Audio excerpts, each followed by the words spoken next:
Hi, welcome to all. இந்த வீடியோவில் விற்பனை ஆவணம், கிரை ஆவணம் எப்படி உருவாக்குறதுன்னு பார்க்கலாம். இதுக்கு முன்னாடி இருக்க வீடியோவில் சொத்தை விவரம் விவசாய நிலம் வைத்து உருவாக்கியிருந்தோம். ஆனால் இப்போ இந்த வீடியோவில் மனை, காலி மனை எப்படி சொத்து விவரத்தில் காலி மனை எப்படி அடிக்கிறோன்றதை உங்களுக்கு காமிக்க போகிறேன். நான் ஏற்கனவே டிபி நம்பர் எடுத்திருக்க ஆவணத்தை தான் இப்போ உங்களுக்கு ஓப்பன் பண்ணி காமிக்கிறேன். ஃபஸ்ட்டு பிஆர் முந்தைய ஆவணத்தை நம்ம இப்போ இங்கே செலக்ட் பண்ணிட்டோம். அவங்க ஏற்கனவே இருக்க பத்திர நம்பரை போட்டுட்டு சேர்க்க கொடுத்தாச்சு.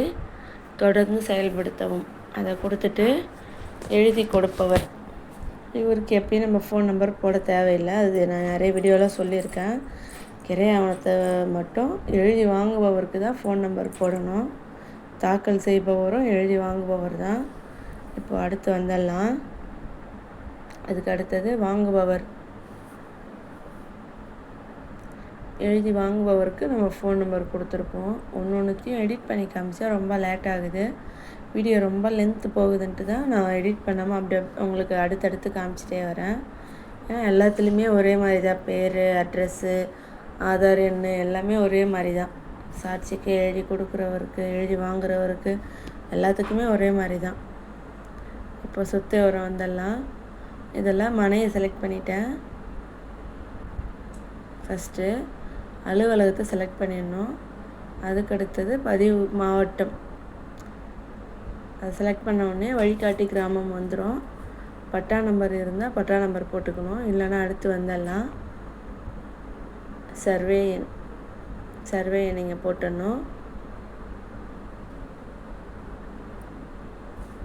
இது நத்தமாக ஊரகமானு செலக்ட் பண்ணணும். ஊரகம் தனிப்புல எண்ணில் சர்வே நம்பர் அடிச்சுட்டு அதோட உட்பிரிவை அடிச்சுட்டு அதுக்கு மதிப்பு போட்டுடுறோம். அதாவது மொத்த புல விஸ்தீர்ணம் இங்கே தேவையில்லை, அதனால் நான் போடலை.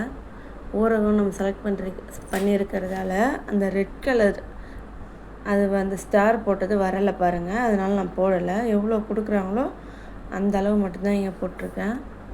மனை எண் இருந்தால் மனை எண் இங்கே போட்டு சேர்க்க கொடுத்துடணும். இப்போ அடுத்து வந்துடலாம்.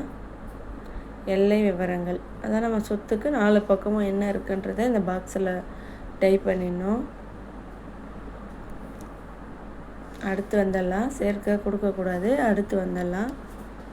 சொத்தின் அளவு, வடப்பக்க அளவு, தென்பக்க அளவு கொடுத்துட்டு அடுத்து வந்துடலாம். சொத்தை பற்றிய விவரத்தை இந்த பாக்ஸில் அடிச்சிடணும். சர்வே நம்பரு, எந்த ஊர், சர்வே நம்பரு, மொத்தம் எவ்வளோ, அதில் கொடுக்கறது எவ்வளோ அளவு கொடுக்குறாங்க, கிழக்கு மேற்கு எவ்வளோ, எத்தனாவது மனை எண், புதிய நம்பர் இருந்தால் புதிய சர்வே எண் போட்டுடணும். அடுத்து வந்துடலாம்.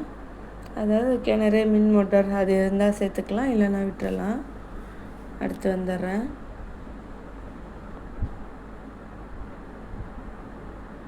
அவ்வளோதான், நம்ம சேர்த்தாச்சு. சொத்து விவரம் எல்லாம் சரியாக இருக்கா நீங்கள் பார்த்துட்டு எடிட் பண்ணுறதா தான் எடிட் பண்ணலாம், இல்லைன்னா டெலிட் பண்ணிட்டு புதுசாக அடிக்கலாம் தப்பாக இருந்தால். இங்கே கிரை அமௌண்ட் இங்கே டைப் பண்ணிடணும் பாக்ஸில். அடுத்து வந்துடலாம். ஆதார விவரங்களில் நம்ம கொடுத்துருக்க பேரெல்லாம் வந்திருக்கான்னு நீங்கள் செக் பண்ணிக்கலாம். எழுதி கொடுப்பவர், வாங்குபவர், சாட்சி எல்லாமே சரியாக இருக்கான்னு செக் பண்ணிவிட்டு அடுத்து வந்துடலாம்.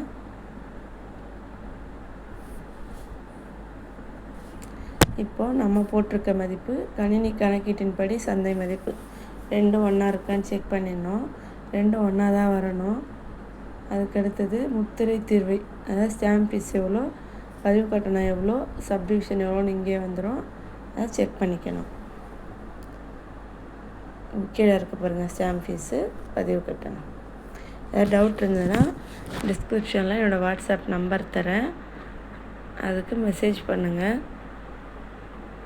இப்போது ஃபோன் நம்பர் கேட்குது, எழுதி வாங்குபவரின் கைபேசி எண் கேட்குது. நான் ஏற்கனவே இதை தான் கொடுத்துட்ருக்கேன். எக்ஸாம்பிளுக்கு ஒரே நம்பரை தான் எக்ஸாம்பிளுக்கு கொடுக்குறேன். இப்போ நான் என்ன பண்ணுறேன், எழுதி வாங்குபவருக்கு போயிடுறேன்.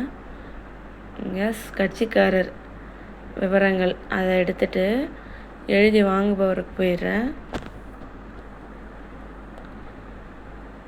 எழுதி வாங்குபவருக்கு போயிட்டு அந்த 0வை மட்டும் எடுத்துகிட்டு 1 போட்டுடுறேன்.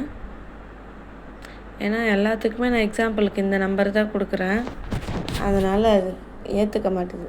இது எக்ஸாம்பிளுக்கு சும்மா நானாக போட்ட ஃபோன் நம்பர் தான். இது அவங்களோட ஃபோன் நம்பர் கிடையாது, கட்சிக்காரருடைய ஃபோன் நம்பர் கிடையாது.